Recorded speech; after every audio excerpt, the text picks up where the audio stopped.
The wind howled through the empty streets as I walked home from work, the only sound echoing in the silence. The flickering streetlights cast eerie shadows that danced on the pavement, making me quicken my pace. As I turned the corner onto Elm Street, I saw a flicker of movement out of the corner of my eye. I turned, but there was nothing there. Must be my imagination, I muttered to myself, trying to shake off the uneasy feeling that had settled in my stomach.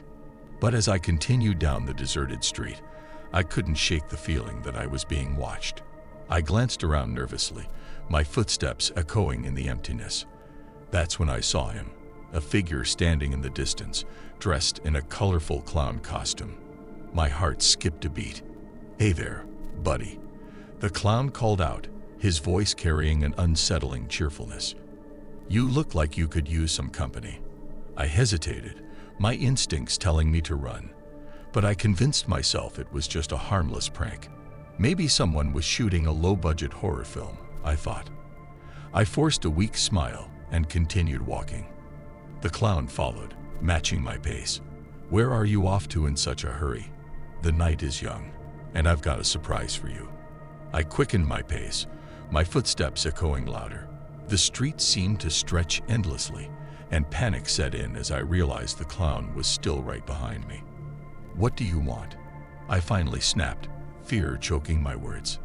The clown chuckled, the sound sending shivers down my spine. "Oh, just a little fun, my friend.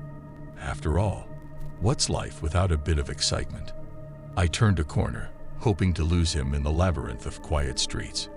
But as I glanced back, the clown was still there, his painted grin unnaturally wide. I broke into a run, my breath coming in ragged gasps.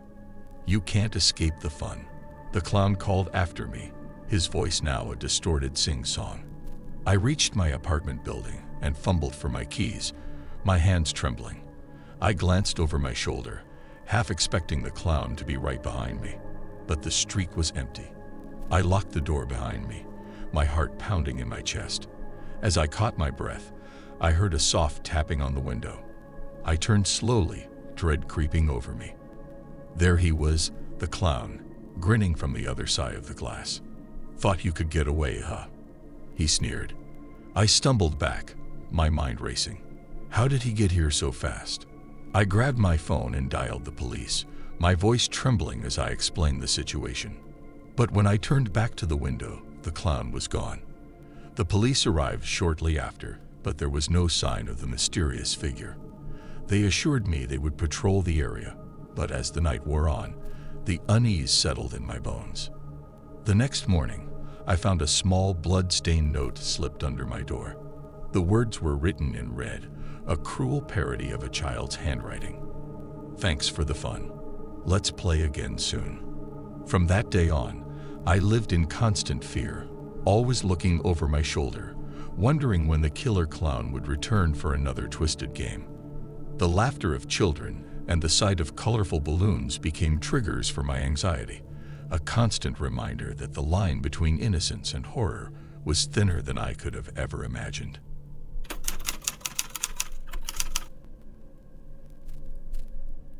The night was unusually cold, and a thick mist hung in the air, cloaking the neighborhood in an eerie silence.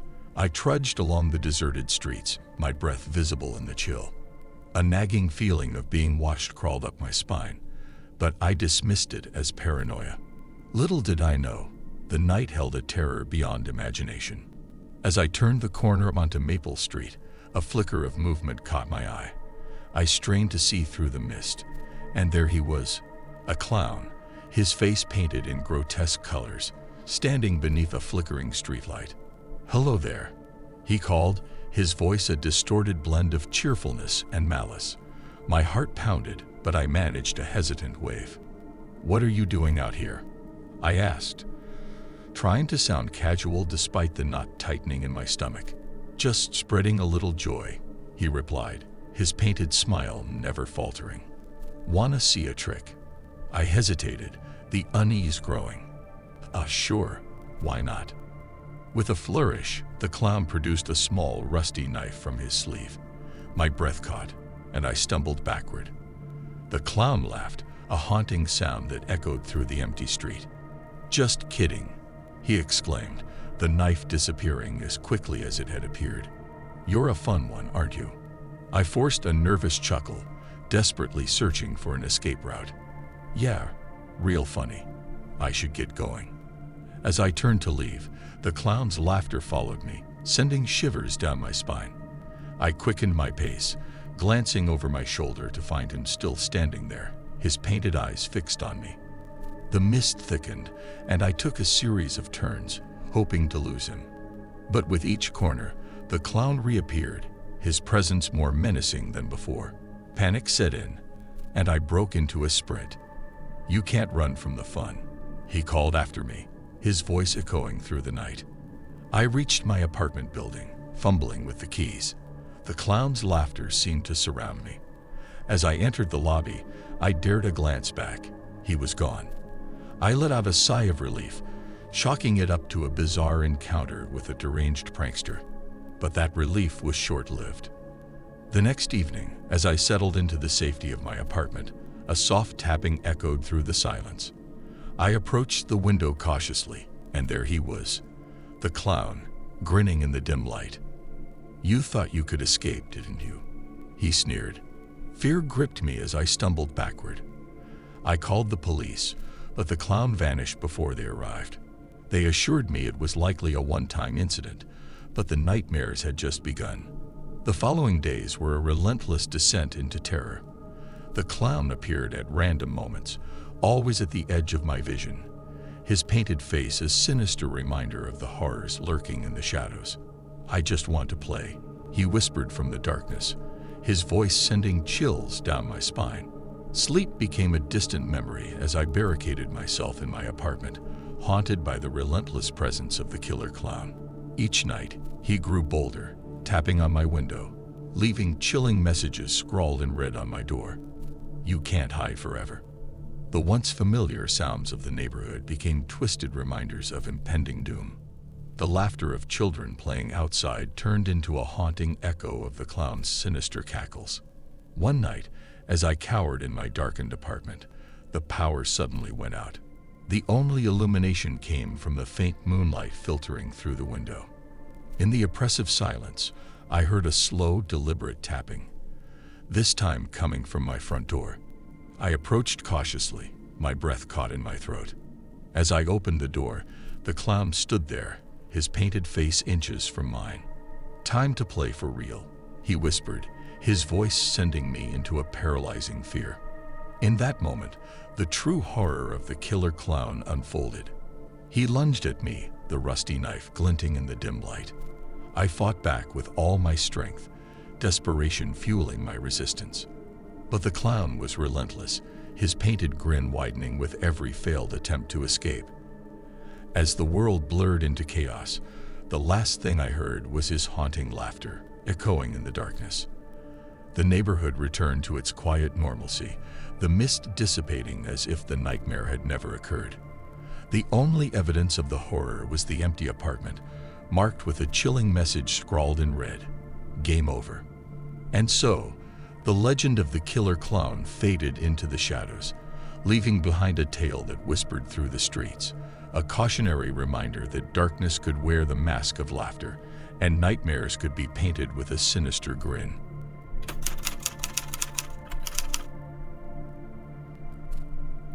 The night was heavy with darkness as I lay in bed, my mind teetering on the edge of slumber. The silence of my house felt comforting, a lullaby wrapping around me. But little did I know, a nightmare was about to creep silently into my reality. A faint sound, almost like a distant carnival tune, stirred me from the brink of sleep. I dismissed it as a trick of my tired mind, but the unease lingered. I glanced at the clock.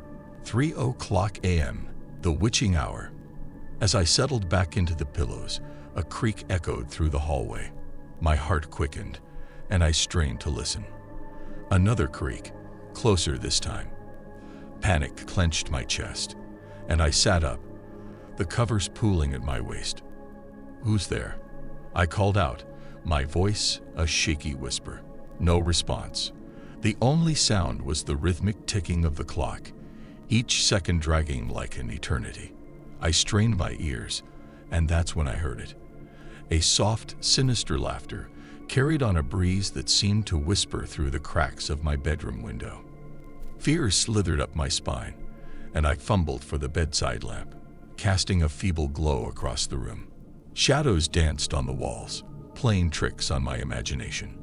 I convinced myself it was just my nerves, that there was nothing to be afraid of. But then, in the dim light, I saw it, a flash of color in the corner of the room. My breath caught as I focused on the figure standing there, a clown, painted face and all. A cold sweat broke out on my forehead. "How did you get in here?" I stammered, my voice barely audible. The clown remained silent, his painted grin stretching unnaturally wide.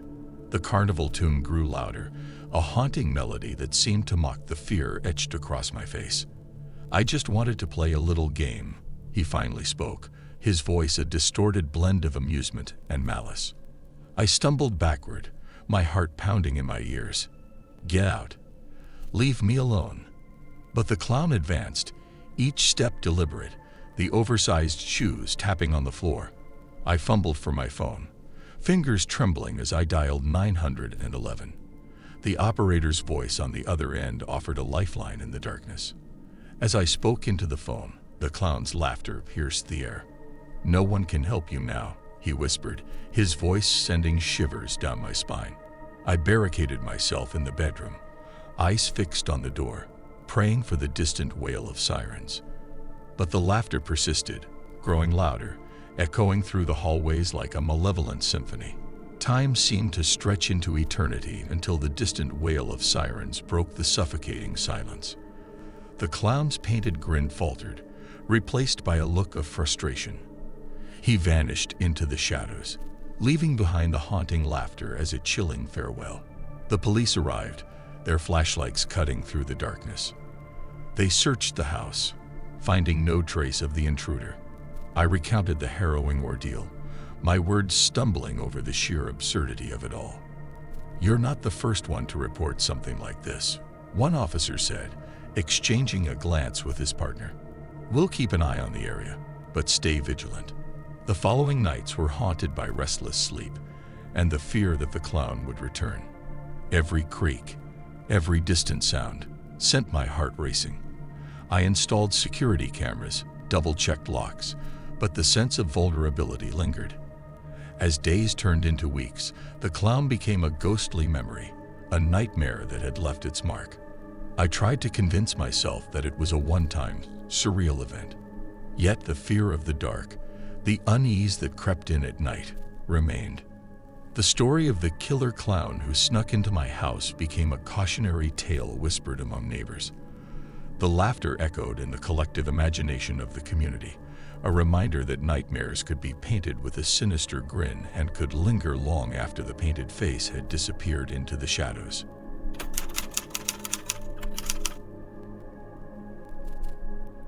The sun was shining brightly as I prepared for my niece Lily's birthday party. Balloons adorned the backyard, and the smell of barbecue wafted through the air. The joyful chatter of children echoed, and laughter filled the atmosphere. Little did I know that the day meant for celebration would turn into a nightmare I'd never forget. Lily's eyes lit up with excitement when the hired clown arrived. His colorful costume and painted face seemed like the perfect addition to the festive atmosphere. The kids gathered around, their faces painted with smiles as the clown performed tricks and made balloon animals. But as the party unfolded, I couldn't shake a growing sense of unease. There was something off about the clown, an intensity in his gaze that sent a shiver down my spine. I dismissed it as an overactive imagination, unwilling to spoil Lily's special day. As the sun dipped below the horizon, casting long shadows across the backyard, the clown's behavior took a sinister turn. His once cheerful demeanor twisted into something more menacing. The children giggled as he juggled, but his eyes lingered on them with an unsettling intensity. I approached the clown, trying to shake off the unease. "Hey, maybe ease up a bit, huh? It's a kid's party." He turned to me, his painted grin widening. just trying to give them a good time." His response sent a chill down my spine, but I forced a smile and returned to the festivities. As the night wore on, the clown's antics became increasingly bizarre. He whispered strange rhymes to the children, and his painted smile seemed frozen, a grotesque mask that hid who knows what beneath. I approached him again, unable to ignore the discomfort gnawing at me. "Look, I think it's time for you to wrap up. The kids are getting tired." The clown's eyes gleamed, a flicker of something unsettling. "But the night is still young, and we haven't played our final game."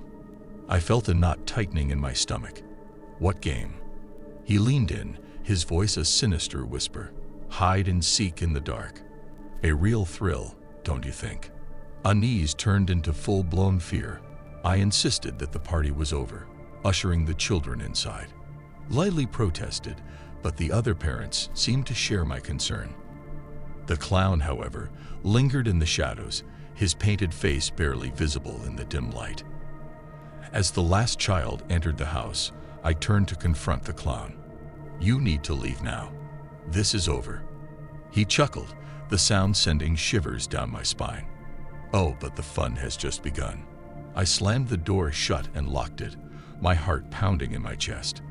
I peered through the window, and there he was, the clown, standing alone in the backyard. The darkness seemed to embrace him, amplifying the malevolence in his painted eyes. I tried to shake off the fear, convincing myself it was just a creepy performer with a twisted sense of humor. But then the lights flickered, casting the house into darkness. Panic set in as I fumbled for my phone, the shadows in the room morphing into grotesque shapes. A soft tapping echoed on the window. I turned slowly, and there he was, the clown, his face pressed against the glass. "Ready or not, here I come."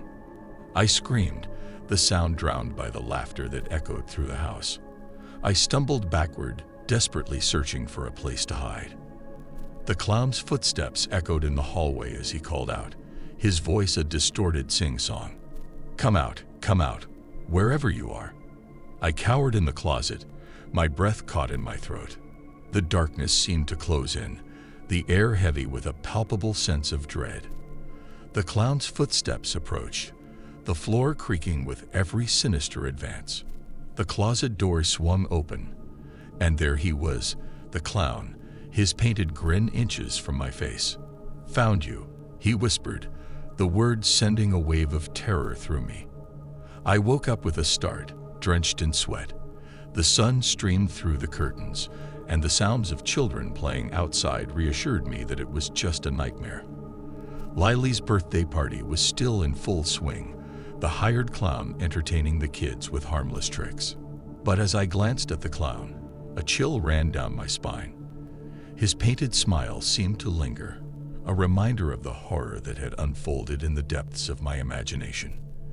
The unease I felt during the dream clung to me like a ghost, a warning that even in the brightest moments, shadows of fear could lurk, ready to turn joy into a nightmare.